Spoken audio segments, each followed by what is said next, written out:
வணக்கம். காரைக்குடி மருத்துவர் பேசுகிறேன். அதாவது அறிவோம் நமது சேனல். அதை ஓயாமல் சொல்ல நான் ஒரு கிளிப்பிங்ஸ்லையும் நினைக்கிறேன்.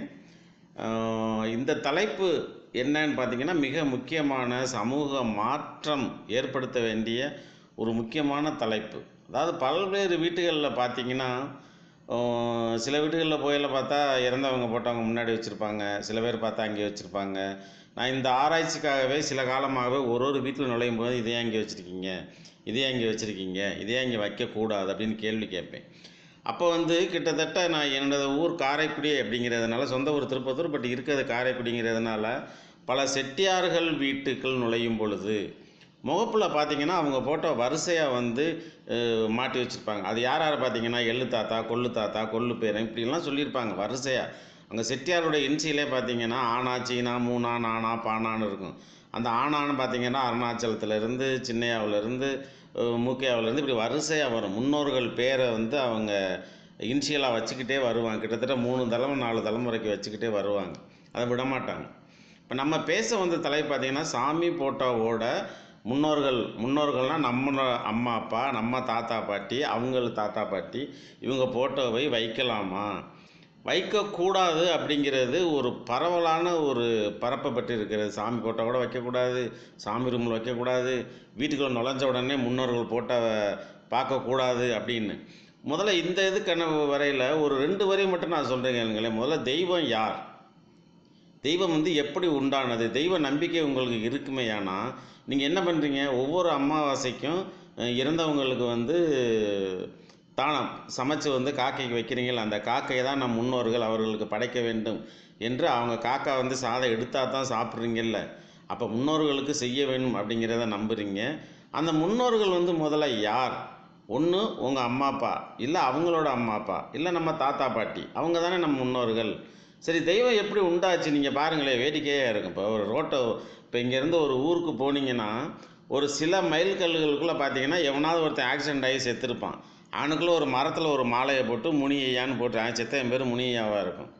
அதை பார்த்தீங்கன்னா மாலை போட்டு வணங்குவான். அப்புறம் என்னன்னா அங்கிட்டு போகிற லாரிக்காரன், பஸ்ஸுக்காரன் எல்லாரும் அவனுக்குள்ளே மாலை போடுவான், காசை தூக்கி போடுவான், முனியையா. அதாவது இறந்தவர்கள் தான் தெய்வமாக வழிபடப்படுகிறார்கள். நல்லா நீங்கள் தெய்வத்தை பற்றி ஆராய்ச்சி பண்ணிங்கன்னா அவரவர்களுடைய முன்னோர்கள் இறந்தவர்கள் தான் தெய்வமாக நின்று நம்மை காட்கிறார்கள். அதுதான். இப்போ நீங்கள் வேறு இது சொன்னீங்கன்னா எல்லாமே ஒரு வகையில் பார்த்தீங்கன்னா இறந்த தெய்வங்கள் நம்மை காக்கின்றன. நம்ம நம்புகிறோம், இறந்தவர்களுக்கு படைக்கணும்னு படைக்கிறோம்.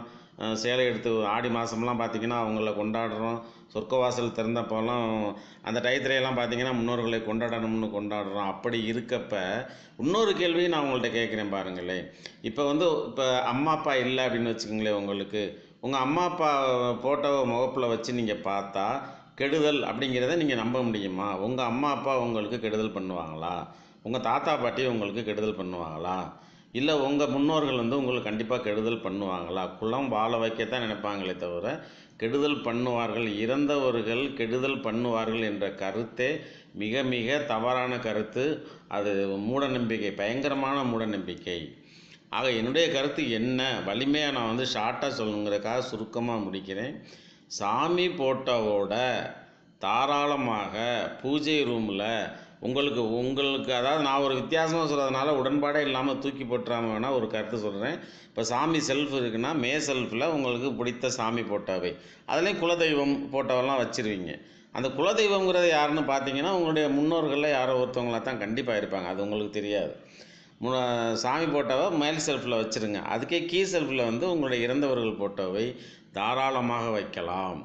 அதாவது இறந்தவர்கள் போட்டோவை வீட்டு முன்னாடி வைக்கலாம், உங்கள் பெட்ரூமில் வச்சு எந்திரிச்சோன்னே அவங்கள பார்த்து வணங்கலாம். சாமி ரூமில் தாராளமாக வைக்கலாம். இறந்தவர்களை போட்டால் சாமி போட்டோவை மட்டும்தான் வடக்கு பார்த்து வைக்கணும், தெற்கு பார்த்து வைக்கணும், கிழக்கு பார்த்து வைக்கணும், இறந்தவர்கள் போட்டோவை மாற்றி மேற்கு பார்த்து தான் வைக்கணுங்கிறத லாஜிக்கே தப்பு. அதை தயவு செஞ்சு உடைச்சிரிங்க. உங்கள் தெய்வத்தை வணங்க முன்னாடி உங்கள் முன்னோர்களை வணங்குங்க. கண்டிப்பாக தெய்வத்துக்கு முன் நின்று காப்பாற்றக்கூடியவர்கள் உங்கள் முன்னோர்கள் தான். அது அம்மா அப்பாவாக இருந்தாலும் சரி, தாத்தா பாட்டியாக இருந்தாலும் சரி, மாமா அத்தையாக இருந்தாலும் சரி.